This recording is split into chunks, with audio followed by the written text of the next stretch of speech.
If you've seen some of my other videos, I often say that a photo mode can't break a game. As in, I don't think a game is bad if the photo mode is bad or non-existent. God of War Ragnarok and Elden Ring being two great examples of that.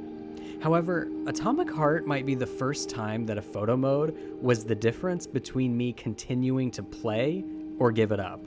Let's take a look at this.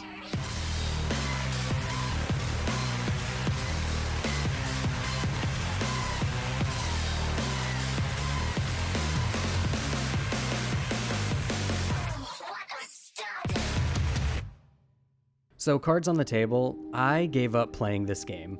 I found the mission structures really sluggish, the combat so slow paced, and the absolutely unbearable main protagonist. However, what this game did have going for it was an incredibly well-designed art direction. From the moment you enter that game, the aesthetic intention is all there. The game is so well designed that I would love to just turn the enemies off and simply walk around. Which leads me to the photo mode.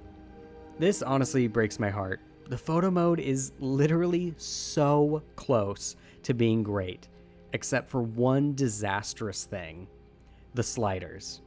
The sliders for the depth of field, contrast, etc. are all single button inputs, as in you can't hold down to move the slider left or right. Now, you might be thinking this sounds so petty of me, but no. Go play this game on console and try using the photo mode without absolutely losing your mind. Every time I would open the photo mode, I would have to click the D-pad dozens of times just to get the right depth effect. Combine that with the excruciating sound of the Xbox controller,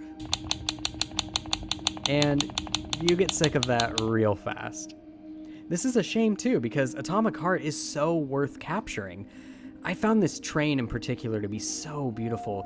The way the crisp lights shine into the space, I just love it. I took so many photos in this area. Combine the great lighting with immense detail and a lot of wonderfully designed symmetry, and you've got yourself quite a feast for the eyes. So yeah, Atomic Heart is beautiful, and I would have continued playing through the game on easy mode just to snap photos of the world, but like the sluggish gameplay, the photo mode is this way too. I'm not entirely sure how this was overlooked. Moments where you're trying to dial in the right depth of field were especially nauseating because the depth of field slider is huge. I think you can click it like over 100 times before going through all the different digital f-stops.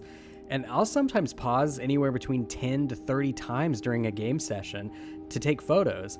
The amount of D-pad inputs at that volume is just wild. I found myself just skipping out on the photo mode because I always had this foreboding feeling of like, oh gosh, I'm gonna have to click buttons hundreds of times and sit in this shot for 20 minutes just to get it to work. Photo modes are at their best when they allow you to take quick shots and give players options to go deep if they want to.